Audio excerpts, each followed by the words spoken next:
La plupart d'entre nous pensent que le désert n'est qu'une vaste étendue de rien, et de sable tourbillonnant au vent. De l'ammonie naturelle la plus ancienne de la Terre, à un supposé géant. Voici 20 choses mystérieuses trouvées dans le désert. Numéro 20. L'ammonie naturelle, la plus ancienne de la Terre. En 1940, nos géologues Sidney et Georgia Wheeler ont découvert ce qui allait bientôt être connu comme la momie naturelle, la plus ancienne de la Terre. Le corps conservé a été trouvé dans la grotte de Spirit, à 20 km à l'est de Fallon, Nevada, et date de plus de 10 000 ans. La première fois que les restes ont été découverts, on a d'abord cru qu'ils n'avaient qu'entre 1500 et 2000 ans. Ce n'est qu'en 1996 que l'âge réel de la momie a été révélé. Cette analyse ultérieure n'a pas seulement pulvérisé les précédents records, mais a également montré la chronologie de la présence humaine dans le Grand Bassin, autour de 7420 avant Jésus-Christ. Mais il semblait que la découverte de la momie n'avait fait que lancer un débat de 2 décennies. Après la découverte de la momie, les Amérindiens et le gouvernement américain ont mené un long débat sur l'origine des restes conservés. La technologie limitée de l'époque a rendu impossible la détermination précise de l'héritage de la momie. En 2018, le mystère qui se cachait derrière l'esprit troglodyte a enfin été résolu, mettant ainsi fin aux 20 ans de débat entre les natifs et le gouvernement américain. De nouvelles recherches ont révélé que, comme l'affirmaient les Amérindiens de la région, les tests ADN ont montré que la momie était effectivement apparentée à une tribu amérindienne moderne. Numéro 19. Cryptide de 4 mètres qui combat les opérations spéciales des États-Unis. Dans la plupart des cas, on considère que les cryptides ne sont rien d'autre que le produit de notre imagination. Mais l'existence du géant de Kandahar ne peut pas être facilement écartée. Il est affirmé que les forces spéciales elles-mêmes ont combattu cette créature. Ce cryptide est souvent décrit comme une énorme créature humanoïde. Apparemment, un groupe de soldats de l'armée américaine l'a rencontré dans la région désertique de l'Afghanistan, en 2002. Le combat entre le géant et les soldats aurait eu lieu alors que le groupe cherchait des soldats disparus. C'est alors qu'ils ont été attaqués par une figure rousse, avec des doigts supplémentaires, des dents doubles et une stature de 4 à 5 mètres. Le géant de Kandahar a utilisé une énorme lance pour attaquer les soldats, mais ceux-ci, équipés de matériel lourd et moderne, se sont avérés être les vainqueurs. La position officielle du département de la Défense est de nier, sans aucun enregistrement reconnaissant l'incident. Cette absence de confirmation ne fait qu'alimenter le récit, certains suggérant une dissimulation par le gouvernement. À ce jour, cependant, beaucoup continuent de croire que c'est vrai, et que le cryptide a existé avant d'être tué. Qui sait? Peut-être ont-ils expérimenté sur lui après sa mort, mais bien sûr, nous ne pouvons que spéculer. Numéro 18. Uluru. Maintenant, voici une énigme profonde. Au cœur du désert australien, Uluru, également connu sous le nom d'Ayar Rock. Plus qu'une merveille géologique, il est imprégné de la tradition aborigène, considéré par le peuple Anandu comme un lieu spirituel. En fait, les habitants le considèrent souvent comme une entité mythique qui parcourt le désert chaque année. On la considère souvent comme celle qui contrôle le climat, en particulier les types d'uniques et inexplicables. Pour cette raison, escalader ce rocher est considéré comme portant malheur. En fait, il y a des récits d'incidents inexplicables survenus à ceux qui l'escaladent. On croit que les formations rocheuses et les grottes entourant Uluru abritent des esprits ancestraux, qui se transforment en éléments naturels pour devenir des récipients de pouvoirs sacrés. Pour cette raison, en plus d'escalader le rocher, il est également considéré comme portant malheur de prendre un morceau de pierre de l'endroit et de l'emporter chez soi. Ceux qui le font ont souvent tendance à rendre la pierre pour, espérons-le, mettre fin à la série de malheurs qui, d'une manière ou d'une autre, s'est abattue sur eux. Mais le mystère du rocher Ayol ne s'arrête pas là. Le rocher est placé de telle manière que sa couleur change avec la rotation du soleil. Cette caractéristique unique la rend encore plus mythique pour les touristes et les habitants. Numéro 17. Ancienne roche taillée. Tu pourrais penser que tu es face à une roche quelconque, mais en réalité, tu es devant le plan le plus ancien connu de l'humanité. Ces éraflures ne sont pas là par accident non plus. En fait, Elles ont été faites délibérément par des personnes qui ont vécu il y a très longtemps. Ces lignes ensemble forment une carte méticuleuse de quelque chose appelé des cerfs-volants du désert, d'énormes structures de pierre qui s'étendent sur des kilomètres, utilisées par nos ancêtres comme un piège ingénieux, pour chasser facilement les animaux sauvages pour leur prochain repas. Trouvés à Abala, Kashabi et Yebalazia, cet art rupestre montre un niveau de détail incroyable, capturant tout le tracé de ces cerfs-volants avec une précision étonnante. Après tout, les cerfs-volants du désert sont des créations brillantes. Ils ont été réalisés presque avec la même précision que les GPS actuels. De plus, ces cerfs-volants s'étendaient de l'Arabie Saoudite jusqu'au Kazakhstan, avec près de 6000 d'entre eux. En canalisant les animaux imprudents à travers ces murs vers un piège mortel, ces chasseurs nous ont montré qu'ils ne se contentaient pas de survivre dans le désert. Ils étaient des cerveaux stratégiques depuis 7000 avant Jésus-Christ. Maintenant, souvenez-vous, tout cela a été fait entre 4000 et 9000 ans auparavant.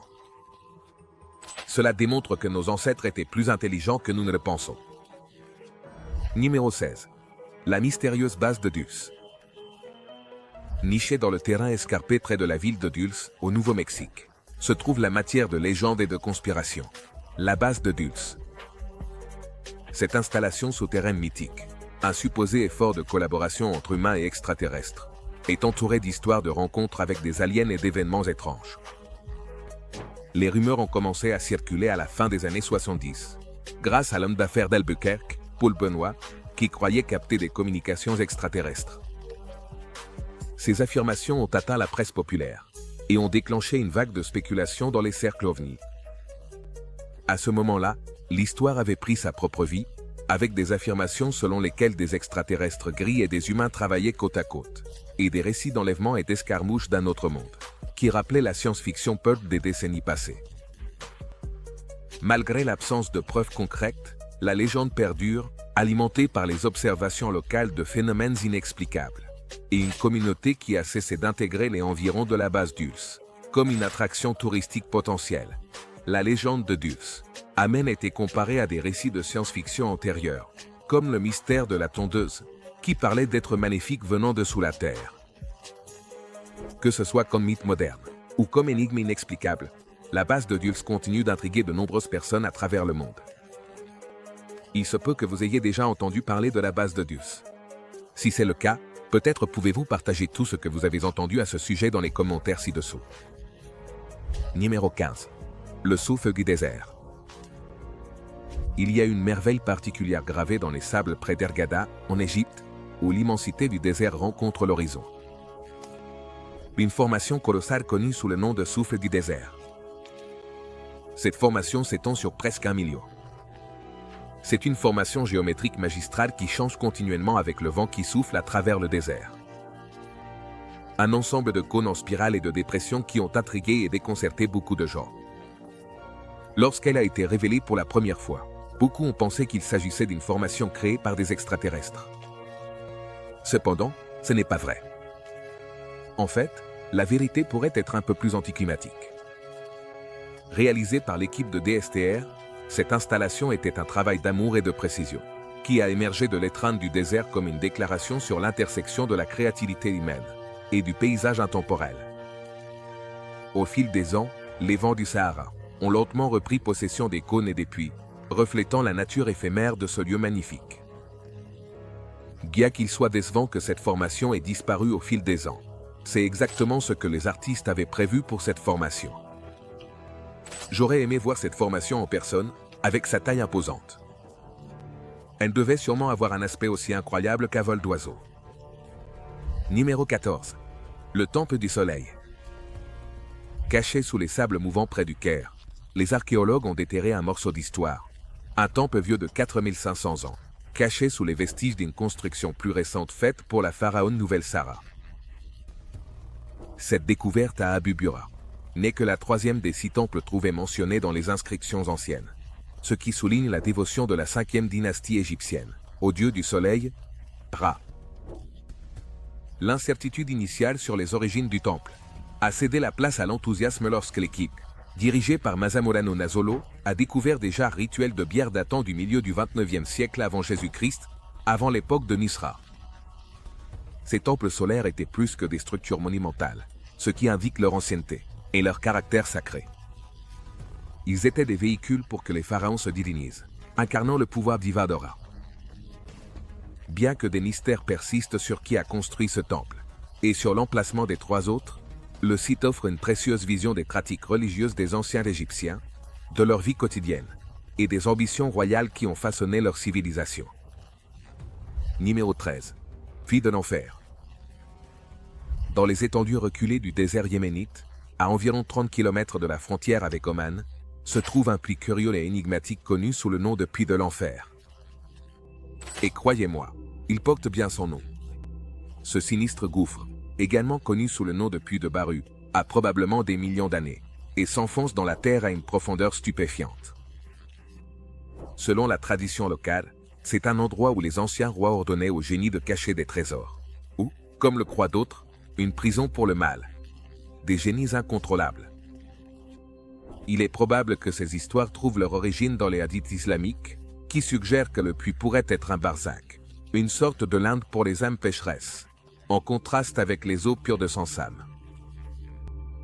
Dans la tradition islamique, les djinns sont des êtres créés à partir de feu sans fumée, qui possèdent le libre arbitre, tout comme les humains. Ils font partie du monde invisible, Al-Gheb, et sont capables de bien ou de mal, certains étant considérés comme des esprits malveillants. Au fil du temps, les lieux difficiles à comprendre ou à atteindre, comme ce puits, ont souvent été embellis avec des histoires pour expliquer leurs mystères, dissuader les curieux ou affirmer leur propriété, comme le suggère Mohamed Al-Kindi, qui estime que le gouffre pourrait avoir plusieurs millions d'années. Récemment, des explorateurs de grottes se sont aventurés au fond du puits de l'enfer. Pour la première fois, 10 spéléologues de l'équipe d'exploration des grottes omanaises se sont aventurés dans ce puits, apparemment sans fond. Contrairement aux mythes et légendes, il n'y avait là-bas ni génie ni esprit maléfique, mais plusieurs animaux, vivants et morts, serpents, oiseaux, grenouilles et scarabées. Malgré cette exploration, cependant, nous sommes loin d'avoir appris tout ce qu'il y a à savoir sur ce trou. Numéro 12. Un monstre marin de 36 millions d'années. Pénétrez dans le désert de Kukaj, au Pérou, et vous trouverez ce qui fut autrefois un fond marin regorgeant de vie ancienne.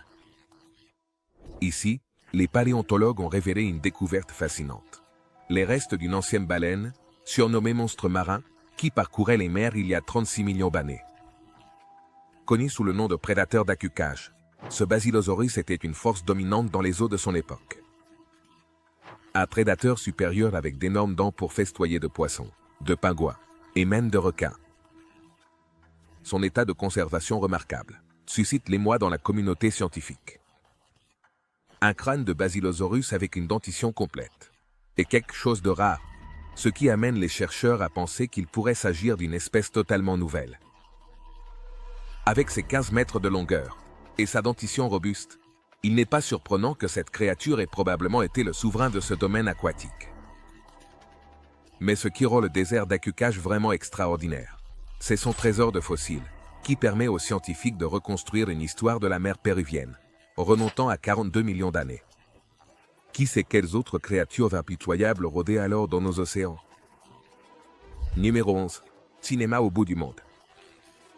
Maintenant, imaginez-vous, en train de marcher à travers l'étendue du désert de Cyanure, une bande de 37 000 km² en Égypte. Le désert est assez vaste, mais la plupart du temps, n'y trouverions rien d'autre que, une vaste étendue remplie de sable, et quelques créatures qui, d'une manière ou d'une autre, parviennent à prospérer dans les conditions extrêmes du désert. Alors imaginez la surprise des gens, en découvrant un vieux cinéma vide en plein désert. Cependant, au début du XXe siècle, un Français, inspiré après une visite au Caire, a cherché des sièges et des équipements de projection originaux, pour créer une salle de cinéma entre les dunes.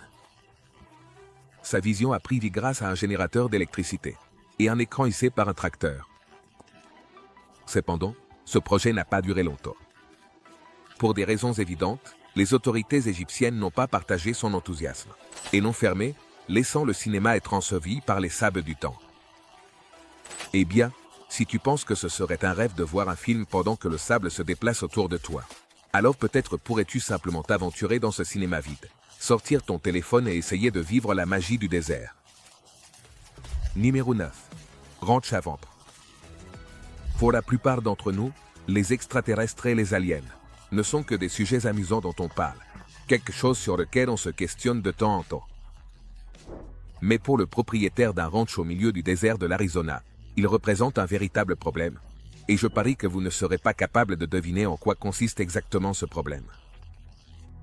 Le ranch Stardust est une propriété qui se distingue non seulement par son étendue de 10 acres, ou par les commodités qu'il offre, y compris une maison de grande dimension et une piscine enterrée, mais aussi par sa réputation étrange comme lieu de rencontres extraterrestres. Le propriétaire du ranch, John Edmond, a raconté des histoires déchirantes de confrontations avec des extraterrestres et de phénomènes étranges qui semblent plus appartenir à un roman de science-fiction qu'à des faits réels. Les histoires d'Edmond incluent la défense de sa femme contre les enlèvements extraterrestres et la lutte contre les envahisseurs avec un sabre samouraï. Apparemment, ces rencontres ont laissé des cicatrices visibles, bien que les preuves physiques des extraterrestres eux-mêmes, comme les corps, aient disparu commodément après leur disparition. Le ranch, qui a été mis en vente pour la première fois à 1 700 000 $, a grimpé jusqu'à 5 millions. À la suite de l'attention nationale, Edmond avertit tout acheteur potentiel de visiter le ranch et d'être témoin direct de ces bizarreries. S'il s'agit d'une manœuvre pour augmenter la valeur du ranch ou non, nous ne le savons pas encore. Qui sait? Il avait peut-être déjà prévu de vendre le ranch, mais il n'avait pas de public. Peut-être que cette histoire a multiplié par 10 sa probabilité de vendre. Mais, bien sûr, ce n'est qu'une théorie. Numéro 8. La grande ville de Petra. Maintenant, c'est un site que vous n'attendriez pas au milieu du désert. Vous regardez la merveilleuse ville de Petra, et vous ne croyez pas ses origines. Petra, nichée dans le désert du sud-ouest de la Jordanie, est une ancienne ville creusée dans des falaises de grès rose foncé. Cette merveille archéologique fut autrefois la capitale prospère du royaume nabatéen, dont les origines remontent à 1200 avant Jésus-Christ, lorsqu'elle était connue sous son nom biblique. C'est là. Elle est maintenant en ruine, mais son histoire révèle comment elle fut autrefois une route cruciale pour le commerce des épices, reliant de vastes et diverses civilisations de la Chine à Rome. Cette ville a une longue histoire, et a été habitée depuis la préhistoire. Après tout, sa situation géographique est excellente. De plus, ses habitants disposaient d'un ingénieux système de gestion de l'eau, qui a permis à la ville de prospérer encore davantage.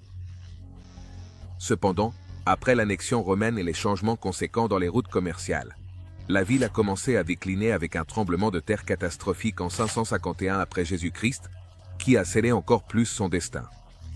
Les siècles ont passé, et Petra est tombée pratiquement dans l'oubli, jusqu'à ce qu'elle soit redécouverte en 1812, par l'explorateur suisse, Johann Ludwig Burckhardt.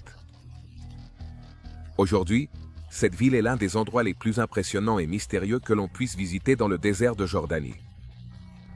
Numéro 6. Le félin le plus mortel du monde. Je sais que tu te demandes ce qu'il y a de mystérieux chez cette créature, mais ce que tu vois, ce sont des félins adultes. Oui, ces créatures ressemblant à des châteaux sont la forme adulte de cette espèce. Confus, n'est-ce pas? Ce qui est encore plus déconcertant, c'est que ceux-ci sont considérés comme les félins les plus mortels du monde. Tu as entendu ça, n'est-ce pas? Également connu sous le nom de felinigritte, le chat à pattes noires d'Afrique ne mesure qu'entre 20 et 30 cm, et pèse environ 200 fois moins qu'un lion moyen. C'est aussi le prédateur félin le plus efficace de la planète. Il ressemble à un chat domestique, mais ne vous laissez pas tromper. Ce chat tigré peut sembler adorable et mignon, mais lorsqu'on le voit en action chassant des proies, c'est une véritable chasseuse. Avec le métabolisme de ce petit chat, il pourrait facilement chasser en moyenne de 10 à 14 oiseaux ou rongeurs chaque nuit, plus que ce qu'un léopard chasse en un mois. Avec un taux de réussite de 60%, il bat facilement le record du lion, qui n'atteint qu'entre 20 et 25%. Je sais que vous avez probablement envie d'en voir un en personne, mais bon, il vaut mieux laisser ses amis poilus dans leurs propres habitats. Numéro 5. Des motifs mystérieux en zigzag dans le désert de Chine. En 2011, Internet a été perplexe lorsque des motifs inexplicables en zigzag sont apparus dans le désert de Gobi. Les motifs se démarquaient tellement au milieu du désert qu'ils étaient visibles depuis l'espace. Pour cette raison, les théories sur l'existence de créatures extraterrestres se sont multipliées. Cependant, il s'est avéré que le motif en zigzag avait un but plus logique. Plus tard, il a été découvert qu'il faisait partie d'une mission chinoise pour calibrer des satellites espions. Selon Jonathan Hill, du Centre de vols spatiaux vers Mars de l'Université d'État de l'Arizona, ces motifs rappellent les images utilisées pour calibrer les satellites. Cela peut sembler suspect, mais en réalité, on sait que la Chine opère des satellites espions, tout comme d'autres pays que nous ne connaissons pas encore. Par exemple, les États-Unis ont également construit une fois une cible de calibration pour le satellite espion Corona, dans les années 1960. Si tu es curieux, elle se trouve à Casa Grande, en Arizona. Cela peut être amusant de la chercher et de lire sur ce sujet pendant ton temps libre. Si ce sujet t'intéresse, je le ferai. Numéro 4. Empreintes fantômes. Dans le désert de l'Utah, des archéologues ont découvert des empreintes fantômes. Des empreintes anciennes qui ne sont devenues visibles qu'après qu'une pluie les ait révélées sur le salar. Les gens laissaient des empreintes dans des eaux peu profondes qui se remplissaient de sable, semblables aux empreintes sur la plage. Sous le sable, la boue conservait les empreintes, qui plus tard se remplissaient de sel, et se confondaient avec le paysage lorsqu'elles séchaient. Quand il pleut, les empreintes de boue cachées retiennent l'eau, créant des taches sombres et humides qui contrastent avec l'environnement, révélant les anciennes empreintes. Ces empreintes, que l'on croit avoir jusqu'à 12 000 ans d'ancienneté, appartiennent probablement à des chasseurs-cueilleurs de la fin de la dernière glaciation. Elles se connectent directement à la vie préhistorique qui prospérait autrefois dans ce paysage maintenant aride.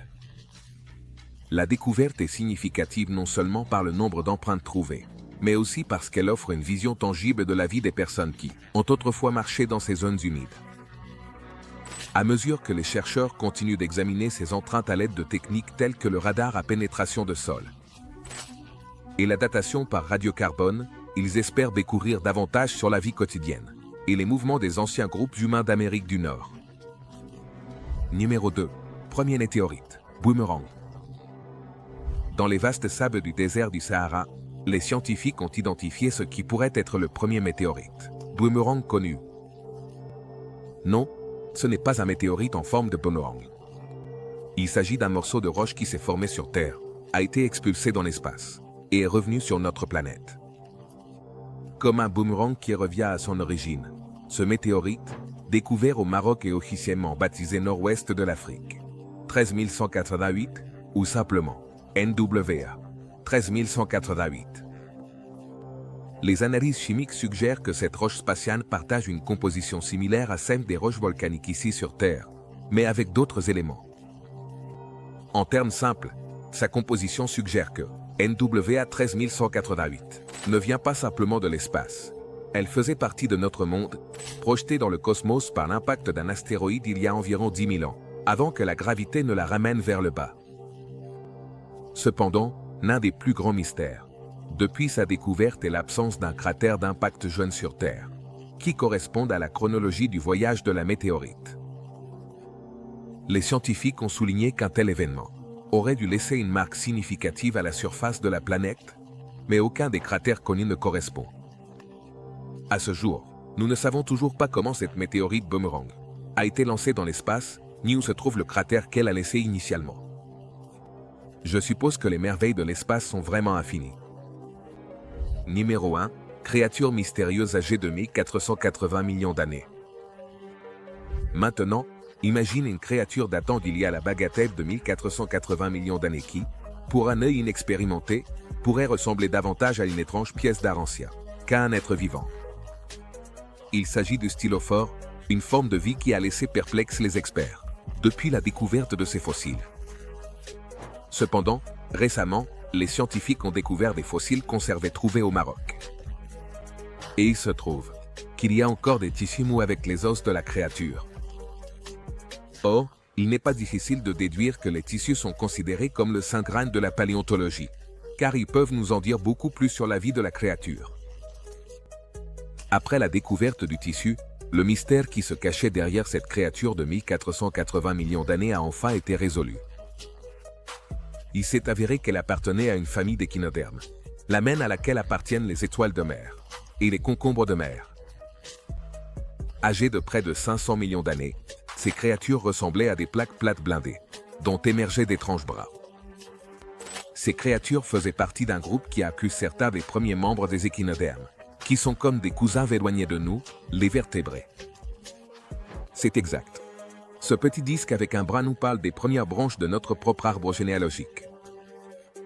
C'est pourquoi chaque créature que nous découvrons datant de millions d'années est importante pour les paléontologues, les scientifiques et d'autres experts.